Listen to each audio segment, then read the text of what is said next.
Welcome to episode 3 of Offline Sessions. Today we have two very special guests, Jerome and Chloe, with us. They have both been to our events previously, and they both share a similar experience of living abroad. So let us see what they have to say about the experiences overseas and moving back to Singapore. Okay, so actually, I think both of y'all know the whole reason why we brought the two of y'all specifically today is because of your overseas experience. We know that y'all both spent quite a bit of time overseas, and we thought it would be quite interesting to just hear about what you have to share and how was it different from Singapore. So the first question is that a lot of people want to know, who follow us want to know, is that what actually brought you into offline? So I know both of y'all came from the Instagram ads, so it's like, maybe your friend introduced you. Okay, so she came from the Instagram ads. Okay. So what was your first thought when you saw the ads, and what made you decide to, hey, let me try this out? When I saw the ads, I think it was just a very short, I think it was a short phrase or something, probably a tagline or something. There was something about meeting new people and in a very relaxed or a nice social setting. So I thought, okay, that's kind of interesting. Something that did cross my mind was is this a dating event? Okay. I'm sorry, I had to say it, right? I was happy to find out it wasn't. And then I was like, sure, why not? That was, yeah. Okay, I guess for Jerome, it's because your friend saw the ad. Yeah. And then she was like, why don't you come with me to this event? So what was your first thought when your friend told you about it? Well, my first thought was, I'm game for it because I'm always down to meet new people and I don't really have that much of a social life in Singapore. So I'm always keen to meet new people. So my friend Charles, I think he saw the ad and he got captured by the phrase, and then he was like, hey, do you want to come with me? And I'm like, yeah, sure. Yeah, so that's how I But do you decided know to rock up. what was his motivation for? Is it because he was also keen to always meet new people? Yeah, he's also keen to meet new people as well. And he and I are quite similar just in terms of wanting to experience new things in Singapore. So we would chill each other along kind of thing for the different things. He'll find a new bar and then I'll go along, and then maybe I'll find I want to go cycling somewhere in a path that I haven't done before, and then he will come along with me. And then so he found out about offline, and then he knows that I would like it, and then he recommended it to me, and I'm like, yeah, sure, why not? Yeah. I think it's quite interesting what you mentioned, right? Friends in Singapore. Yeah. So yes, Instagram ads was how I found out. Yeah. Right, but for me, I think after coming back from overseas, and I'm sure you've experienced it as well, that you have different groups of friends, and then with that distance, you're sometimes not as close to your friends before. And then when you come back, you realize that everyone's kind of moved off in different directions, and it doesn't include you necessarily. Especially in your 30s, when your friends are either getting married or getting babies or getting a house. I'm just getting coffee, man. Seriously. And so I'm just okay, I need new friends. Yeah. So Yep. So I guess we'll come back to the point later, but we go backtrack a bit. So we'll start with Chloe first. So where did you go, and where were you overseas, and how long were you overseas for? I was overseas for university. So I was in Switzerland for 3.5 years and a year in London. Because I really, really wanted to go to Switzerland and to this university. And how about you, Jerome? So I was actually in Melbourne, Australia for university from 2011 to 13. And then I was in Japan from, I think, March 2016. And then Tokyo. And then I came back in the middle of the pandemic at the end of August 2020. Came back for 1 year. Then I went back for another 6 months before I returned to Japan permanently. I returned from Japan permanently last year, March 2022. Yeah. All right. Okay. Yeah. So you say you're going to go there for university, right? So what made you decide to go overseas for it rather than staying in Singapore? The course I wanted to take wasn't available in Singapore at the time. So there was no other option. Okay, I could have studied a lot of different things for sure, right? But I didn't want to, so I found a way to go there. Switzerland was the only option for you? Yeah, essentially, because back then really there's nothing in Singapore locally that I could have gone for that particular study. And for you, why Japan? Why Japan? Wait, it wasn't just Japan, it was It was Australia and Japan. So why Australia and why Japan? So Australia was because the course I wanted was available, and my parents they said that they were happy to help me with my tuition fees when I went there. So I'm like, okay, yeah, I'll give it a go. And I went there with my cousin actually, who is actually has been in Melbourne ever since he moved there. Then after I finished, after I graduated and came back to Singapore, I was like, man, like I didn't want to come back and kind of have like a linear career path in that sense. So I decided to try somewhere else. And then for some reason, the first time I went to Japan was when I was in university, and I really loved it. And I'm like, oh, okay, why not just give it a try? Go to Japan, just try just try a different country.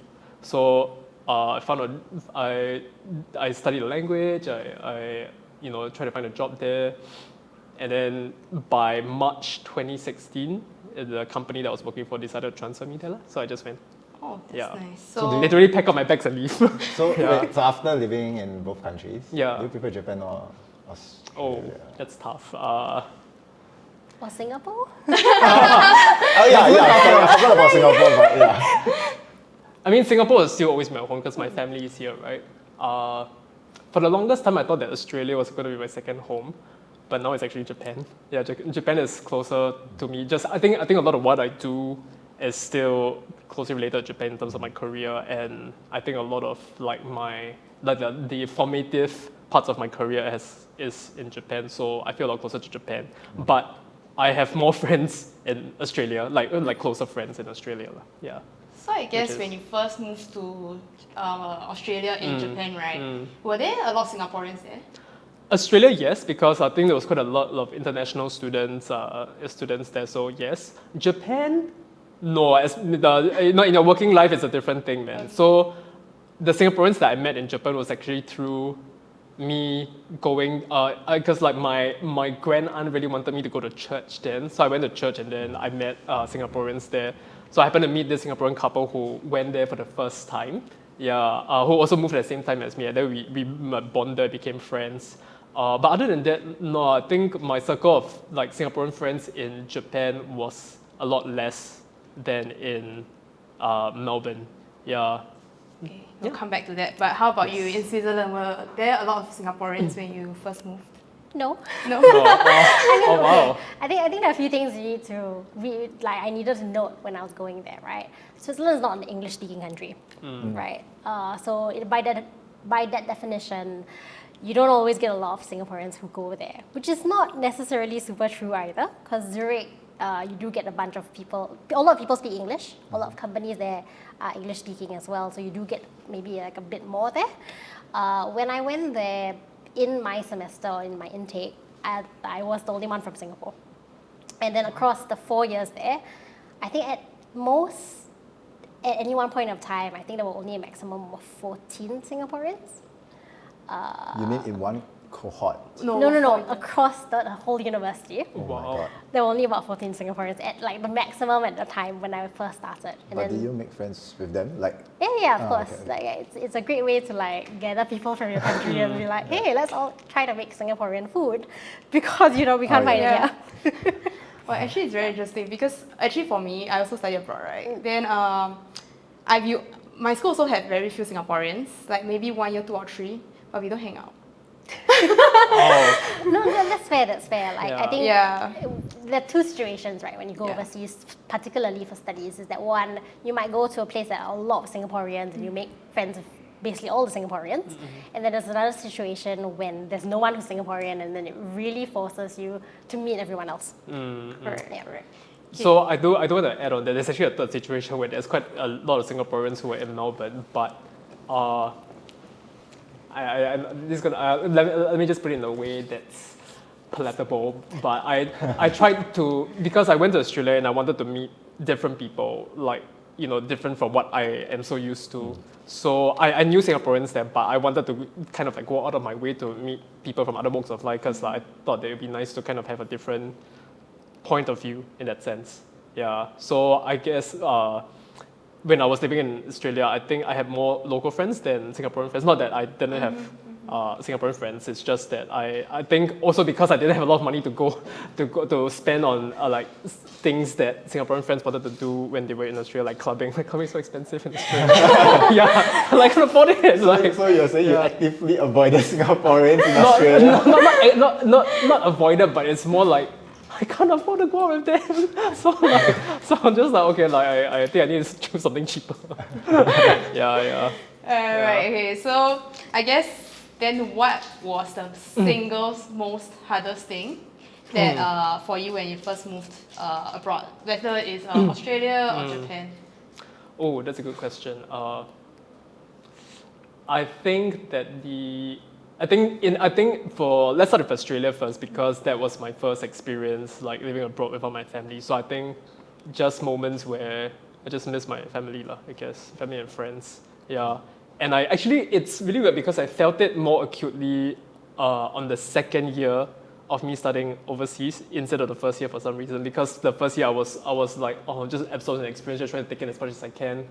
But then when I went back to when I came back to Singapore at the end of that first year, and then I went back again, I missed Singapore more acutely in the start of that second year. It's very strange, I don't know why. I think I understand because I think the first year you're still in the adrenaline rush. Yeah, where, like, you're maybe. trying to, this is very exciting, that's very new. Yeah. But like in the second year, like settled down, you already know what's happening, right? So it's like the adrenaline rush died down. Yeah. Then you're like, actually miss the familiarity back home. Yeah, in that sense. Yeah. Mm-hmm. Then what made it easier after that? I think just having friends in Australia. yeah. And then of course, with like WhatsApp and Skype and all, it also make it easier. It made it easier to communicate with family back home and things like that. So not so bad lah. Right. Yeah. Then how about Japan? Because Japan, you say that there's not lesser Singaporeans, right? Yeah. And like you probably met different people because of the work. Yeah. And what was the hardest thing about Japan then? The hardest thing. The hardest thing in Japan, personally for me, I think was learning to be alone. Yeah, so I think that because in Australia it wasn't that bad because I think in Australia because you're in university, you see your friends every day. It's still like you always had something going on, but when you transition to working life and in a country where English is not your first language, and then it gets so sometimes it's more like people are busy with their own schedules, their families and things like this. So I think half of my time was spent with colleagues and friends that I've met, but then the other half of the time was just learning to be alone by myself and traveling by myself.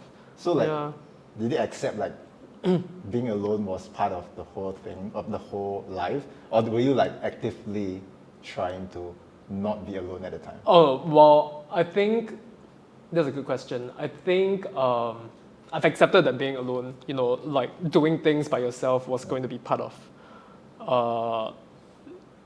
life in Japan. Yeah, because not everyone has I think because a lot of my colleagues, they're married, they have kids and things like this, and then friends that I've met outside of work, they also have different schedules as well. So I think a lot of my experience in Japan had to be, learning to be alone. Do you think that when you live abroad, right, or let's say in Japan, people actually schedule their things more independently?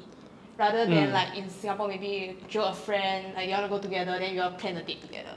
But versus in Japan, is it more like, I want to do this, do you want to join? If you want to join, I'll do it alone. Okay. That's a good question. You mean spontaneity in that sense, or? I guess so, yes. Okay. Or like just planning around everyone's time versus planning around your own time. I think I know what you're trying to say. Like, you would just do it regardless of whether your friends are going to be there. But in Singapore, like, people don't do it until the friends are like, everyone says okay and then we go. Yeah, I think, in Japan, we do preset a time to do things. So it's not really, like Japan, not many, at least my circle of friends, they're not like, it's not like, I'm going hiking, like if you're free, come and join me, it's not doing myself. Like I think if we want to do things together, we have to plan. But it's more of that than them being able to join me at the last minute. Because not everyone has the flexibility to just join me at the last minute. Yeah, exactly. Okay. Yeah. So the same question to you is, what was the single hardest thing that was for you when you moved to Switzerland? Oh, I could name so many difficult things actually. The hardest. No, but actually 100% I agree with both of you. Like the homesickness is really everything else pales in comparison, honestly, right? And also similarly, second year, it wasn't like immediately it would hit me. I mean, maybe the first week, right, kind of thing. Like parents come and drop me off, and then like I'm like, oh, right? Yeah, but I think this homesickness is probably like the hardest thing. Everything else, right? I mean, it's something you just learn along the way. But there's no real like getting over the fact that you're away from this place and people that you know so well. Yeah, so yeah. But- even thinking about it now, I'm just like, wow, okay. But did moments where you hung out with Singaporeans made you forget that, or you kind of... Yeah, because it wasn't just the people and the friends you would miss, right? You miss the whole environment, you miss the mindset in some sense. You would miss just the very like things that are very normal to us. And then when you go somewhere else, it's not the same, right? So yeah. But what do you do in that period where you felt, oh, it was very hard? Like, do you do anything to like make you feel more comfortable? Oh yeah, I mean, you need to do a lot more social things when you're not feeling that great, in all honesty, because just staying alone by yourself is just can make things a lot worse. So I think so. You actively Went socialize. out, actively went out and look for friends, would ask them out for like lunch, dinner, drinks, always drinks. It's like this thing overseas, right? Just drink all the time. Yeah. Alcohol does bond people together. It does.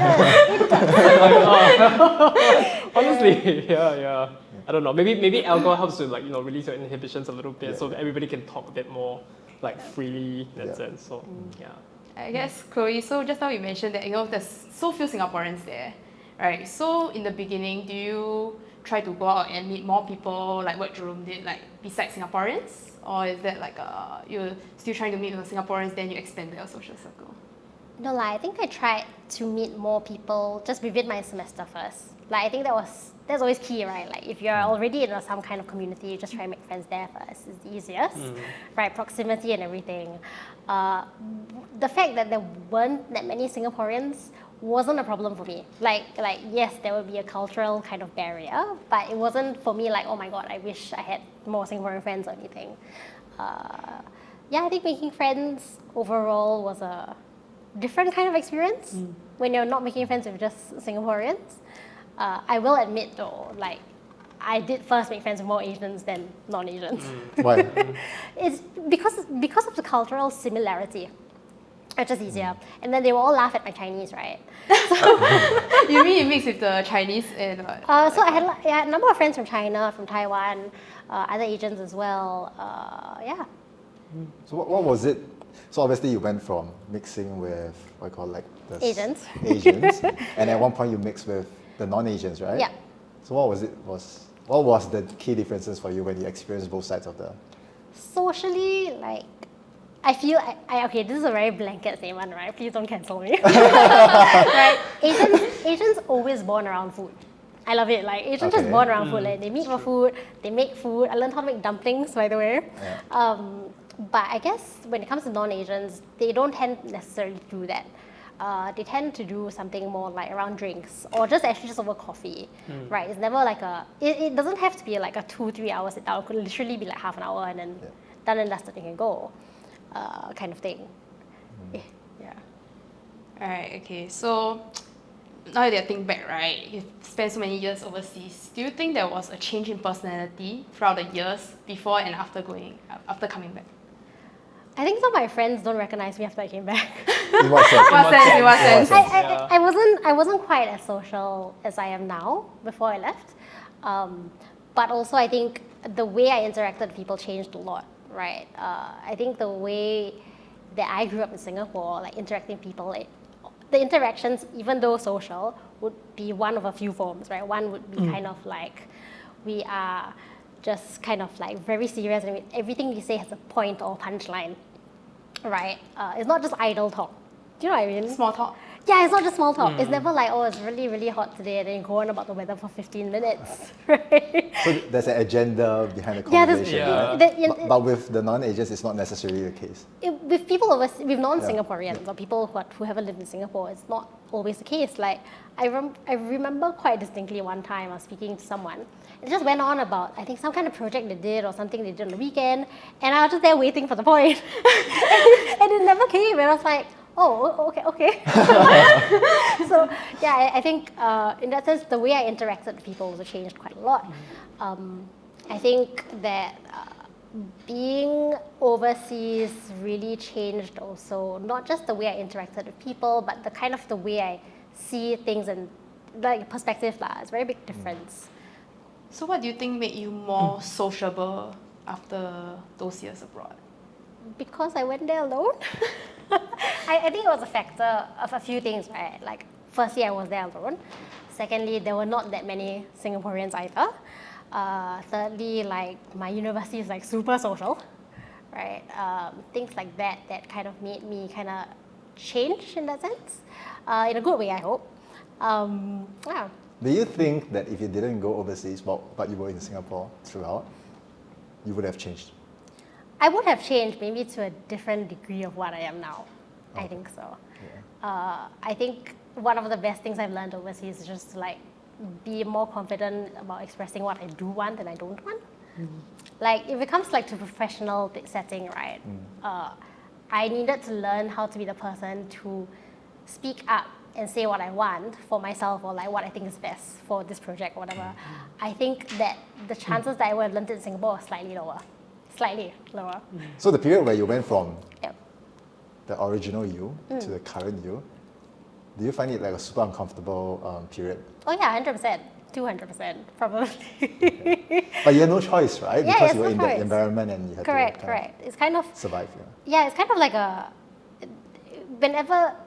even if you were in Singapore and you were plugged into a totally different environment that you're used to, the same thing is going to happen, right? You're going to go through this process that's super uncomfortable, right? And how you turn out at the end of that process really depends on how you think about it while you're in it, if that makes sense. I guess that's a bit of a mindset. Yes. Yeah. Mindset shift. Mindset, right? Mindset shift. Yeah. So for you, right, do you think there was a change in personality? Let's say whether it was Australia or Free it was Australia, Australia probably. No, definitely. I think a lot of what she said also kind of like applied to me as well. I think that just being able to engage in small talk was something that I learned a lot in Australia, in Melbourne. Just because like people there, if you go to the coffee shops and things like this, the way they communicate with each other, it's really like you're kind of like bouncing off each other kind of thing. So I feel like I have absorbed quite a lot of that and reflected that in the way that I communicate with people now. I think I think I'm a lot better at small talk than I'm not so to the agenda anymore. Like, I'm more like can kind of like ease people into a conversation before we get started on like big stuff and things like this. But do you agree that, like what she said, right? Like a lot of conversations are not small talk, but very like there's agenda behind the conversation. In Singapore, like between Singaporeans, you mean? Yeah, maybe. No, I do agree though. Like, I feel like in Singapore, like sometimes it can be very like straight to the point. They like don't want to waste time kind of thing, and you just want to get straight to the point. So to a certain extent, I do agree. So I think for me now, it's more like I like making people feel comfortable, so I think the small talk is kind of important to ease people in the conversation, whether like regardless of like in any setting, like regardless of whether it's like between friends or like for business. The idea is that you want to kind of like build like rapport with the other person before go into heavy stuff and things like this. So it's always nice to have that. Before your agenda. Yeah, before the agenda kind of thing. Yeah, exactly. So actually, Yeah. I'm like very different from the three of you. I born and raised in Singapore, studied in Singapore. I've never lived abroad, right? I mean, apart from going on holidays. Yeah. So I used to be that person like, okay, if there's no agenda, right, why would you talk to me? Yeah. So I went into my work. I was previously dealing with a lot of expats, like 80% expats, like and then the clients, right? So they walked in through the door, like they come for classes, and then I was like, hey, how are you? I'm like, what do you mean, how are you? Like, because if a Singaporean walked in, the only thing they would do is like, nod. Yeah, they will nod at me, and they'll just go and do their own things. And that was the moment I started to change a little bit. Like when people walk in, I was like, hey, I'm good, like how are you? The small talk start to went into my brain a little bit as I. So you absorbed it, and then now Yeah. it like you kind of like do it. Yeah, because as if well, I don't, right? Yeah. they're like, how are you? I'm like, yeah, good. Yeah. Like, I feel a bit weird in a social setting. Yeah, in yeah, that yeah. case. Okay, that's so fair, That's that's a bit fair. of my story. Yeah. I think I take back like what I said earlier. Not take back lah. I will add on. Like honestly, right, the singular most like important lesson in some ways socially I learned, right, is to always have an answer to how are you, Oh yeah. Yes. and Agreed. what are you doing this weekend. Okay. Yeah. Sure. Yeah, that's true. The how are you this question, right? I think it took me more than 1 year to actually know how to answer. Like I mean, I think for me, I went to the States, and how are you is always the first question people ask, whether they actually care for the answer, to be very honest. Okay, wait, let me ask both of your questions. If somebody says, She wanted to say oh yes, you can go You on. should always assume they care.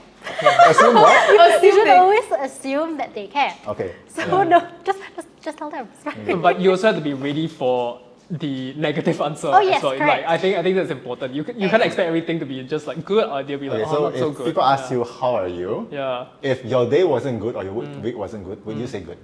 No, I'll just say not great, but I'm hoping that it gets better, that kind of thing. Yeah. You don't have to make it negative all the way in that sense. You can always turn it into something positive. So Yeah. you're not lying, but then you're not kind of like making the conversation a downer in that sense. Will you approach it the same way?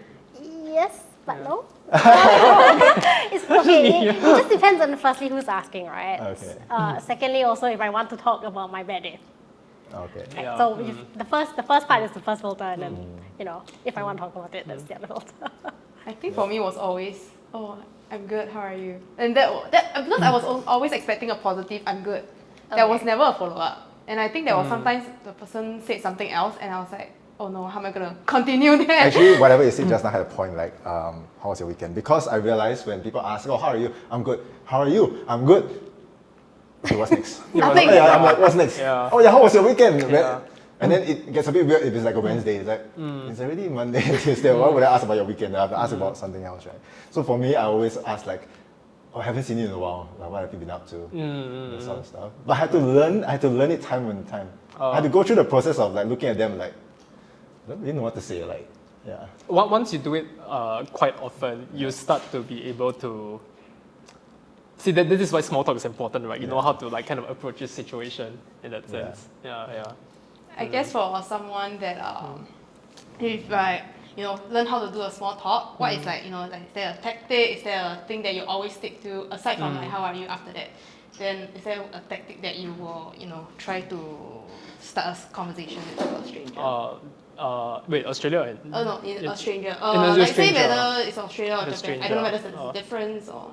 So, that's a good question. I don't think that there is, like, I think each situation I approach it kind of like differently. If I know that person, I'll be like, oh, like sometimes I try to, think back about something that they have said in the past and be like, or if let's say for example they mention like, offhand that like, oh, they are waiting for like their probation review and things. I'm like, oh, how did probation review go? So that kind of like starts a conversation. If it's with a stranger, I'll be like, I'll try to find some like common thread, So for example, I met Chloe for the first time just now, right? And I was like, oh, nice to meet you. Like, oh, how was your when did you last attend the offline event? So that kind of like starts a conversation rolling. If it's with a complete stranger, with no common like thread, maybe it's like the weather, or maybe something that they wear, or maybe even like I open with a joke. Yeah, again, it's just kind of like to kind of like lighten the mood and things like this. Yeah. How about you? Practice makes perfect, right? I think True. on a personal basis, like the practice just makes it a lot easier. Yeah. Right, being comfortable with the discomfort of not knowing what to say next. Yeah. I think it's one of the biggest things. But like I guess what Jerome said, like steer to quite easy conversation topics, right? Maybe not probation review, but like like. Oh, that's only if you know the person. Oh, yeah, Like yeah. if it's a close friend, yeah. Because like sometimes you want to show that you like you care about the person and like you remember what he or she said in the past, kind of thing. That you bring that up. But of course, if it's someone that you meet like a stranger, then you talk about things that you can think of immediately, like weather. Yeah. So for example, with Japanese people, for example, like like weather is always a favorite topic. Like, oh, be like, oh, like nice weather today, yeah. And be like, oh, yeah. And then, yeah. And then that's how we get it going, you know? Yeah. Okay, wait, so I have one question again. Okay, this is again because I haven't lived abroad, right? Was it easy to talk to strangers? Okay, when I say strangers, I mean literally you go on the street and let's say you wanted to talk to a stranger. Was it easy for you to do so, or for vice versa for other people to talk to other people? You get what I mean? Sorry, the second part I didn't really understand. So like, let's say you would approach a stranger and talk to them. Was it easier as compared to Singapore? Oh, yeah, easier. Yeah. Way easier. Okay, wait, Way easier. I know it's a very controversial topic, but It's way easier. what? Okay, I have my own take on this. So when I talk to people, if I approach somebody who's not a Singaporean, I mean, let's say it's a Westerner, right? I feel like if I talk to them, I will not get like the face, you know what I mean? The face of, why are you talking to me? Why are you talking to me? Oh. I feel like they are very open to like, oh, you want to have a conversation with me, just carry on, right? And then they will be very courteous and reply you and polite in small talk and whatever. But I feel like Singaporeans, I'm like, if I talk to that person, I'll probably be like, you probably ask me, what do I want? What do I want from them? So, okay, hypothetically think about this, okay? You're like at the bottom of the office tower, you're going up to the office, right? And you're entering a lift, like full of people, all Singaporeans. The last person who enters the lift says good morning. What do you think about this person? Or like, what are you thinking? Last person is a Singaporean? It doesn't matter. Oh yeah, sure, Singaporean. Everyone's Singaporean or like whatever. I'll be right? shocked. I'll be shocked. So what would you be thinking? You'd be shocked as in like, do you think this person's weird for saying good morning? Or would you be thinking, is this person saying good morning to me? Like, do I know you? Possibly. I think it's more common for people to like be, oh no, do I know this person? Like, Oh yeah. you know, as opposed to be like, this person's weird. So if you were the person who went into the lift in the morning, say good morning, and no one replies you, it's not because they think you're weird. They're just like, oh no, crap, did I forget who this person is? That is true. I think that I think it depends on where you're at as well. Like, I think if you're, let's say for example, you're in a very social situation where let's say you just like see someone standing at the bar, like regardless of whether it's a guy or girl, right? You just be like, oh, like, you know, how are you enjoying this place at the moment and things like that. Like usually they'd be quite like reciprocal in that sense. But I mean, if you're just talking to someone who's at 7-Eleven, it's just like, what the hell are you talking to me? Kind of thing. So I think it depends on the situation. You have to be selective. I'm not sure if in that sense, you guys have had strangers talk to you. But in my case, right, the only strangers who talk to me, what, you know the answer? I think I know the answer. I will not deny there are people who talk to me, and especially on the MRT trains. Oh, okay. Yeah, I'll be staying there, but the only people are like the aunties. They're like, boy, this station, how to go to this place. I don't know why it's always me, you know. Like, there are so many people, but they will always walk to me and ask me. And I was like, of course I'll speak to them in Hokkien if I think, this place. Maybe you have to you have that knowledgeable, like, you know, have the friendly face, the helpful face. The friendly face, yeah. I don't know, but... My friend called this the resting nice face. I actually thought I had a resting bitch face. I don't know. Yeah. Resting nice, maybe a resting nice face. Do you think so? I don't think so. I don't think so. I think you look approachable. Nice smile, you know. Of course. No, if I smile, but if I don't smile, I don't think so. Okay, maybe you won't be. You won't be smiling on the train, right? Just. Yeah. You won't be doing that on the train. Okay, sure. So back to just now when you mentioned the mindset, right? So we all went abroad. So it's also a mindset thing and also a change in environment thing. So do you think your mindset is more important, or the change in environment is more important when it comes down to when you move abroad and meeting new people? Oh, when you move abroad, okay lah. I think the largest portion of this is mindset. Like, you can always choose an environment that is easier for you to integrate into, 100%, right? You can also choose like a place that you will have such a low chance of integrating into, but still succeed if you have the right mindset, in my very positive opinion. Yeah. How about you? I do agree with Chloe as well. I think it's mindset, but also when mindset meets the right environment, I think that's a winning like combination as well. Sometimes, you know, like you can have the right mindset, but then like each environment that you approach is just like, wow, you know, it's a hostile environment. So it's, you know, after a while that mindset just doesn't matter your mindset anymore. Yeah, it's just like I'm just gonna stay in bed, you know. Yeah. But I think, but it's a combination of both. I want to say 70-30. 70 mindset, 30% environment. Yeah. Totally agree, because I think for me it's also the mindset, because even if you put someone in the right environment, let's say like if you go overseas, but if you choose to stay in your comfort zone, mix with only people that you're very comfortable with, you still don't grow that much. Yeah. Right. I agree. Yeah. Yeah. So the next topic is coming back home. Why you laugh? Why do you laugh? Oh, you're dreading it? I have Or? so many stories about it. Oh my god. Okay. So the first one is, do you experience a reverse culture shock? For a year and a half. I'm not even kidding, like for a year and a half. You mean now it's fine? Yeah, now it's fine, right? But I would be that person, right, in the lift of it, good morning, and no one would reply me. It was a very specific example, I know.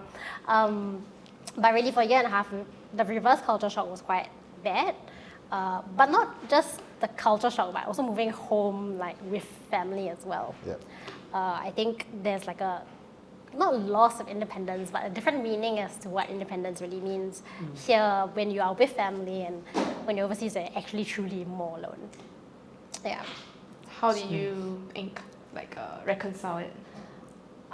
Do you still stay with your family, or you moved out? I still stay with my family now. And how do you Wait, make the adjustments? Did you, so when you had the reverse culture shock, were you like, oh my god, can I just go back to the previous culture that I was in? Like, Yeah, 100%. But in the end you can't. Was it a case of you can't and then therefore you... I think it's not that I couldn't move back. I think I just didn't see the point at that juncture. Right? I realized that, look, it's the same thing as moving overseas the first time. I just need to readjust myself to the environment and how I want to operate in it, I guess. It was bad in the sense that like I would hate the fact that I would walk in the lift in the morning and no one would say good morning back unless they were not Asian or not Singaporean. Right. So to me, that kind of adjustment took a long time to get used to. And I will say I actively resisted it. Yeah, which is why it took so long. Wait, how long were you back for already? Right now, I think coming close to 5 years. 5 years. Yeah. I think I totally understand, because I also moved back home and it was the hardest thing coming back because I lost my space. I can just do whatever I want. I can wake up whatever time I want and come back home at whatever I want back then. And now I'm like, I feel I have to report to my parents. You're living at home now? Yeah, staying at home. It was very hard. My question is, so when you had the reverse culture shock, right? Yep. What did you proactively do so for example, the case would be, you go back, you find a circle of friends or a social circle that is kind of that culture, that's the one that will greet you when you say good morning in the lift. Yes and no. So the first course of action, I guess, would be quite normal. You try to reconnect with your friends who are really good friends before, right? And then you kind of adjust yourself from there. So I reached out to my friends who I was close to before first, and then we tried to like see where I can like fit myself in socially, kind of thing. And then I kind of moved on as well in a sense to reach out to friends who I knew maybe from Singapore, who I wasn't close to before, because once everyone moves on with their life a little bit, right? Everyone changes in a little bit different ways. So you never know who you can connect with now versus back then. So for me, it was like the people I was closer to before, and then people who I was less close to before, and then after that was just like friends of friends. Yeah. Right. And what about you? I guess, do you have like 2 reverse culture shocks? That's a very good question. I'm trying to think, I think the first time when I moved back from Australia, just a little bit, but not so much, because like I think during my university days I still came back to Singapore as well. But when I came back, it was more like, I think having to get used to people not being as conversational as I like them to be. Sometimes they're still quite like straightforward, like no nonsense goes into it. I'm like, okay, like it was in the beginning, it was a bit hard to get used to, but slowly I just kind of like accept it. But then the second time that I moved back, which was last year, I felt what the both of you felt in terms of staying back at home again, which is what I'm doing now. I feel like I lost my independence. I didn't know how to get used to like having my grandmother and my mom around. Not that I don't love them, I love them dearly, but like just having my own space, I really miss that. But I think in terms of like, how should I put it? Going in public transport, going to like places, like talking to people, it didn't it didn't, it wasn't as shocking as, moving back home and losing the independence in that sense. Yeah. Okay, so when you first came back, were you like Chloe who, tried to reconnect with her old friends, or did you like try to go out and meet more people, or what was, Right. like, your So I think, yeah, that's a good question. So I tried, of course, I reconnected with, old friends and things like this. But then when I also tried to meet new people as well. And the way that I met new people was through, pursuing things that I like to do, regardless of whether it's like a part-time job or like a hobby. So like I would, for example, like I would, I work part-time as a barista before, and I met friends there. I do Muay Thai. That I met okay, not close friends, but like acquaintances and things like this, like just getting to know, like meet new people. I think that's the way that I approached like social interactions in that sense. Yeah, because like when you have common interests, then you have like things to talk about and things like this, right? Right. Okay, so before you went out to like do Muay Thai and become a part-time barista to meet new people, right? Yeah. Do you think you have enough friends in Singapore? Enough. No, not really. But also at the same time, like I don't think I had that many friends in Singapore to begin with. Yeah. That's a good question. Now all your friends are wondering this guy. Yeah. No, You're not his friend. I still met up with my old friends. I still met up with my old friends, but also at the same time, like I don't know. Like I felt like the way to meet new people was to through what I mentioned about like Interest. meeting that just like out of interests and things like this. Yeah. But also at the same time, I think one of the things that I realized was that it's I don't know, like I love meeting new people, but also at the same time, like I've grown to have a very like close knit circle of friends that I truly can call anytime and go out with. I think for some reason, being very sociable helps me to narrow down my like circle of friendships more in that sense. I don't know. Like I have like very few friends that I truly call. That I can truly call upon when I like them see and things like this. And I know that I can do the same for them. Yeah. Are we your friends? Like, just putting me in a spot. all this nervous laughter. Okay. So, what, do you have, That's the same question. I think are we your friends? I don't know leh. Okay. So I mean, like when you came back, right? You mean same question. In the terms that you came back and you said that you connected with your old friends. Do you think you have enough friends then? I don't know whether enough. I don't know what enough means for friends. That was the dilemma I had when I was trying to answer the questions. Like, what is enough? I think it's kind of more like friendships are always in flux, right? So like even for example, with my best friend, like I've been friends with her for like 14 years now. Like over the time when I was in university and I came back, it felt like I wasn't even overseas. That being said, it's not like we hang out every day or text every day. So friendships are like, and all friendships and relationships are always in flux. So I guess when you say, do I have enough friends? Do I have enough people around me that like can deal with my social energy or lack thereof? Right? I think so. I hope so. I'm working on it. Do you think, right? Okay, this is a personal question, but like, do you think your friends, after being so many years abroad, right? Do you think your friends still see you as the old you, as though you have never left, and still think that you're the same personality? And vice versa, do you think they didn't change over the years? So, wow, there's many parts to this question. So yes to quite a few parts, but also no. So the friends that I meet, who I haven't met since like, I guess, okay, sorry. If I were to meet a friend who I hadn't spoken to in a very long time, even like pre-going overseas, yes, I would revert back in their eyes to the same person that I was then, in the same way that I would see them in the same way that I know them as. Right? So it's kind of like a growing process, right? The more I hang out with whoever it is, the more they realize that, okay, Chloe is like this type of person now.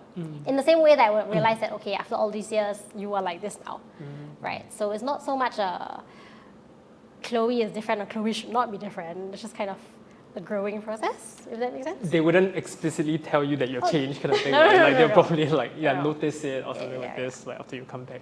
Or maybe like after a lot of drinks, right? Then they'll be like, Chloe, do you know how different you are now?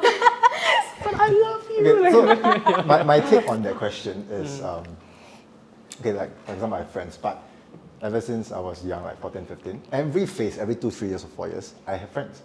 But you move in and out of phases. So one example is like my friends who are now married, right? So they move in at a different phase of life.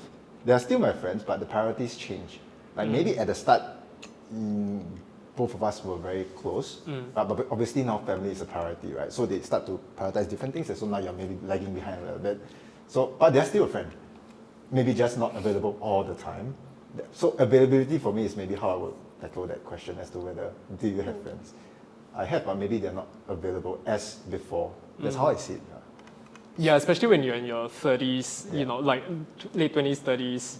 Yeah, you know, your friends started getting married, engaged, kids, house, second kid. Yeah, so your priorities do change. So if you're not in that, if not in the same path as them, then you're trying to, like, if you're, you know, like single, then you need to like source out for other, like, ways to fill that social part of you in a sense. So I guess that's... Actually, what... Sorry, you want to say something? Speaking of which, have any one of you ever been in this conversation where maybe you meet your friends from, I don't know, secondary school or like high school, whatever it was, right? And then you sit down, like maybe it's like a bunch of Singaporean friends, and I swear to God, like there was one time I sat at a lunch, right? There was 5 of us, all Singaporeans, right? And literally the only thing all of us are talking about, excluding me because I wasn't at the stage of life, was getting married in BTO. And I just could not, for the life of me. This is also another controversial topic. We need to tread carefully. That I completely agree. Like, so I think I had a conversation with some friends over mahjong, and they were talking about the BTOs, and I was just concentrating on my tile. And then like, I'm just trying to game this. Y'all can talk about that, and I think it's okay. I like to see it as we have to accept the fact that people do talk about, because you're at the stage of life where that is one of the higher priority stuff, right? So they will naturally talk about it. That is why for me, not to say maybe I dislike hanging around the topic of that. So I will actively hang out with my friend who might not be on that topic all the time. Maybe somebody who hasn't BTO or have kids. I mean, it's not necessarily a bad experience. It's not a bad experience at all. Because we will get there at some point. If anything, hopefully. if anything, you should take notes now, right? Actually, just they bring out like, your notepad and or your phone and just like Google notes. And then when you reach that stage of your life, it's just like, bro, I have some questions to ask you, kind of thing. But maybe it's just kind of for all of us, I guess, maybe it's just kind of a thing like, how do we better learn to navigate those kind of conversations as opposed to like concentrating on how mahjong sounds? I was still joined in the conversation, but I have zero knowledge about the topic, so I would be like blabbering about stuff. Asking stupid questions where they're like, oh, you mean you don't know about this? I think that's one of the things that I've also learned while living overseas as well, is just to take an interest in any conversation that comes your way. So even if it's not related to you, it's always nice to just find out what people are talking about and things like that. Even whether they're talking about sports or like, like BTO or like, music or things like that. Like just listen in. I mean, like you don't have to offer an opinion. You don't have to state what your opinion is, but you can be interested in the conversation and see what they talk about. Okay, I have another controversial question. Okay. What excites both of you more? Meeting your own friends whom you have known for many years, or meeting new people? Don't dare answer. Chloe can answer first. I like meeting new people more because there's nothing wrong with like the friends I hang out with in Singapore already or the friends I've had in Singapore. It's just that because of the way life works, very often growing up in Singapore means you meet friends who have very, very similar backgrounds to yourself, right? So even when it comes to like, if you make friends at work, you guys are in the same industry, you guys do similar kind of work, right? For me, meeting new people is great because then I really break out of like everything that I know, right? I'm potentially learning something new, potentially. Right. Yeah, I do agree with Chloe to a certain extent that meeting new people is actually more exciting as well, because you never know like what to expect, you never know what kind of conversations like come up with.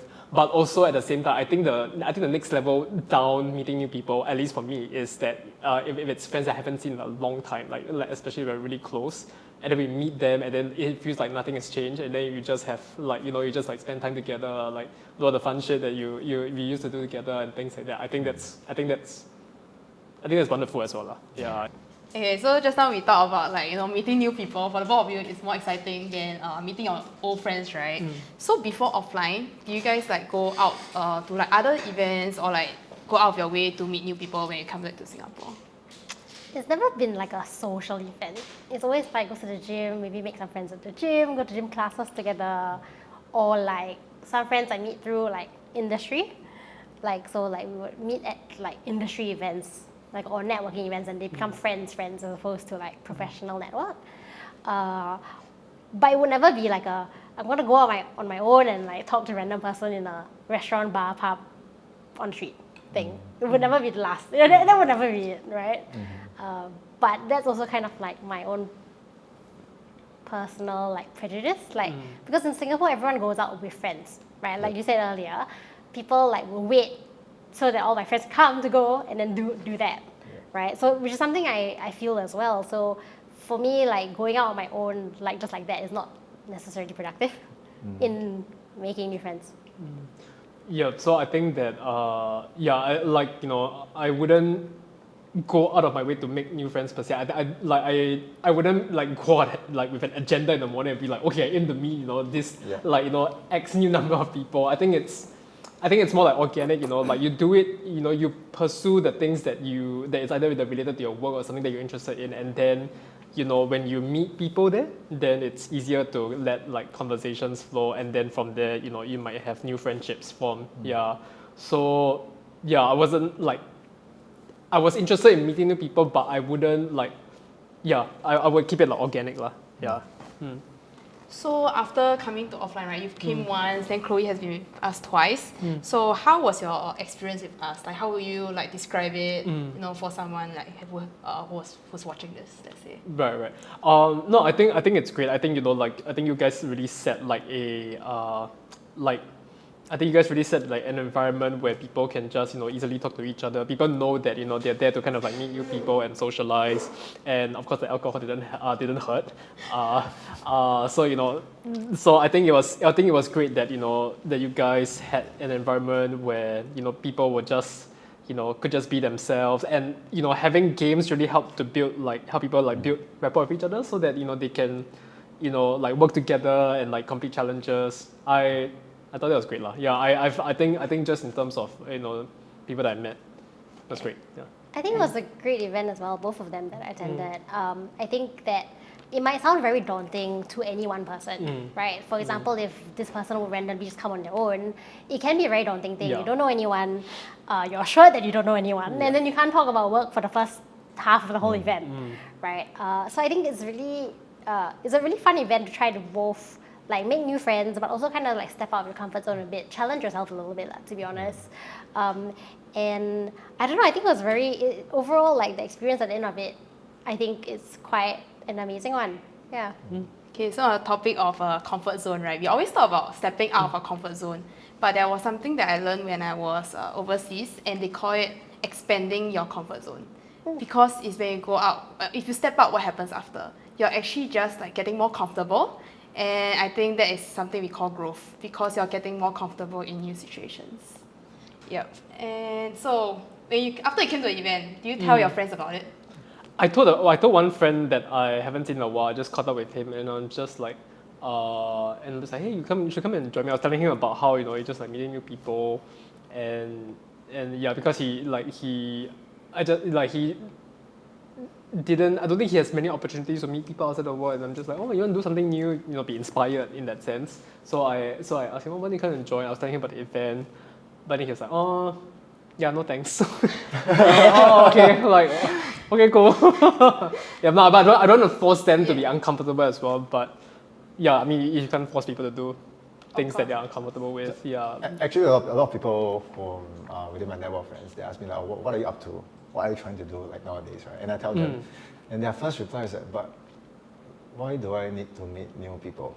that is the first thing they reply, which is actually a shock to me. Right? It's just different culture, right? For you guys meeting new people, it's normal. Yeah. Right? It happens sometimes, most of the time. But for them, it's like buying a house. It's so hard. It's so hard. Like, why should I buy a house? Or why should I make new friends? That's sort of mentality. So I think it's also about like target audience in that sense. If those friends that you're talking about, they already have so many priorities in their life. Yeah, that's true. Mortgage, work, kids. Yeah. Meeting new people isn't exactly on their agenda, unless, for example, they are, so I think one of the things that I've seen my own family, the way that they have met new people is through maybe maybe they're becoming like new parents, for example, and then they need they would love to seek their advice or like the new opinions parents. Of newly minted parents as well. So then maybe that's where they form new friendships. Yeah. So as people's priorities evolve in life, then the way that they seek out new friendships, it would be also maybe like based on priorities. Whereas if you're single and carefree and not much going on as compared to your friends, then then you'll want to be able to meet new people, things like that. I mean, that's how I see it. So I don't know whether you told your friends about it, but if you have, what was their first reactions to it? So I have told my friends about it. Some of my friends have come to the event as well. Yes, the second one. I think there was like a mixed bag of reactions, right? I think similar to Jerome, like some of them was like, yeah, no thanks. My friend literally said no thanks. Not even thanks, but no thanks. Just like, oh, no thanks. And then some of them was like, some of them were like, oh, it's pretty interesting, but it's not like necessarily something they would go for. Then I had like maybe a totally different group of friends who would be like, oh, that's cool, I want to go next time. Let me know when you go. And I'm like, yeah. So for, if someone comes for the event for the first time, right, what do you think the mindset and the mentality should be? That you're here to meet new people and purposefully so. If that makes sense. Do you need me to elaborate? But the question is what the mindset should be, is it? I think just being open-minded and just being receptive to whatever comes. Yeah, don't try to control any part of what's going to happen. Just let it be organic. Meet new people. If a conversation with someone runs dry, then just talk with someone else and things like that. But just let it go. Just let it just keep an open mind. Yeah. As the host, what do you think should be the mindset? Okay, so I think the problem that I see is like when people, let's say I want to talk to Chloe, right, at the event, let's say I'm one of the participants, I'll be like, what if she doesn't talk to me? And you get scared. So I think the mindset should be, it doesn't matter. If she doesn't talk to you, so what? Yeah. So there are 49 other people at the event. Why does one person matter so much? And I think we care too much about how people would react, right? So if you talk to many people, it's impossible that all 49 will ignore you, you get what I mean? And you will start to pick up some conversations or join some groups that are really more towards what you feel like, the conversation. Since we can't talk about work, what do you guys talk about? At the beginning, let's say we passed the how are you, how do you know about this event? What was the immediate after thing you guys talked about? That's a good question. I think it was kind of built on how do you know about this event, and then after that I think it's just more picking up points on where I can insert my next question, active listening in that sense. Yeah, I think one of the things about starting conversations with strangers is just you just listen to what they say and then ask questions based on what they said. Yeah, I don't have specific examples now, but I find that that's really helpful. Yeah. Do you remember anything that interesting topics or any topics that continue after the first few formalities? I mean, I think there are a few great, strategies, if you want to call them, when making conversation, whether it's small talk or something a bit more serious with someone you totally just don't know, right? There's a few very basic questions that you can ask to be like, how was your day? What do you do outside of work? Because you can't talk about work. And then be like, hey, have you tried X, Y, Z? Because this has been super popular, right? And then the person can be like, oh no, I've not tried it, or no, I've not even heard of it. What's it about? And then you can talk about things like that. So it's not so much there was a specific type of topic, though the whole like outside of work, what do you do came up the most often, I would say. Actually, yeah, I think I agree with that as well. Now that I think back about it, it was more like what do you do outside of work, and then building questions based on the answers. Yeah. Yes. Okay, so last question. What would be something that you will tell someone who are on the fence about meeting new people, going out and meeting new people? When you're ready, and specifically when you're ready, is a great way to expand your comfort zone, and it's a great way to try it out. You don't have to like it, but you can just try it out first. Yeah. I say just do it, man. Yeah. Like you're not gonna die from doing it, so just do it. Like literally, yeah. Like what's the worst that could happen? Yeah. Like as long as you're like alive after doing it, just do it. Don't worry, don't kill people. No, but I think maybe that's also my personal approach to life. No, it's just like, I mean, what's the worst that could happen? Like, as long as I don't die, like actual dying or like die of embarrassment, whatever. Yeah, just go for it, man. Yeah. So it comes back to what we talked about before the shoot. Yeah. It's a why not why versus not? a why yes. Yeah. Like literally, it's why not? No? Yeah.